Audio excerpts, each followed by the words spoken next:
with this Hangkai 6 horsepower 2-stroke. This is from Amazon, and in this video we're just going to go over the wiring on this engine.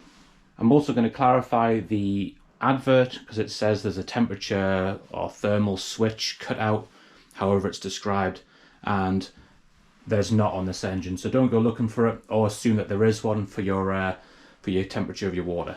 So before we go into the colours of the wiring here, of what's what, we'll just have a quick look over the engine. So underneath the fuel tank there we've got the spark plug, and it comes back on the HT lead, and that goes to our ignition pack here. Beneath it we've got the CDI unit, which is sort of the brains of the engine in a crude sense. Then coming down here we've got the kill switch. On this side we've got the pulsar, which basically in essence just tells the just tells the CDI unit when to fire. And then under here, under the recoil starter and the flywheel, we've got the sort of the charge coils which supply power to the CDI unit and then to the ignition pack, which then fires the spark plug. So if you look at the wiring here, so we've got the CDI unit and all the wires come out of it. So let's start with the kill switch. So the kill switch comes up and it's this white wire here, and it's grounded with this black one to this bolt on the ignition coil. So if you were to lose your kill cord, just pop this bullet connection here, this white one, apart, and it'll run as if the kill cord's in. Pretty dangerous because then you've got no cut out of the engine. The only way to really stop the engine is to put the two back together.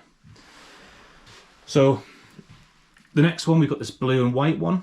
This one runs up and under to here, and that's the pulse trigger, and that just goes down to the CDI unit. From the CDI unit, and we've got to the ignition pack here, we've got this black and white one, which basically just supplies the power to that unit.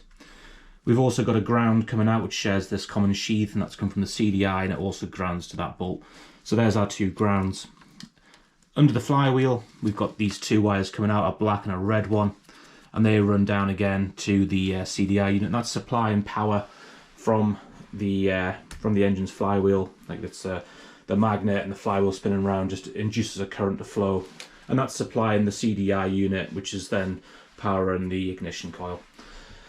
So that's really it for this engine. There's nothing else to it. Very simple. There's certainly no temperature switch, as it's saying. I don't know why they say that.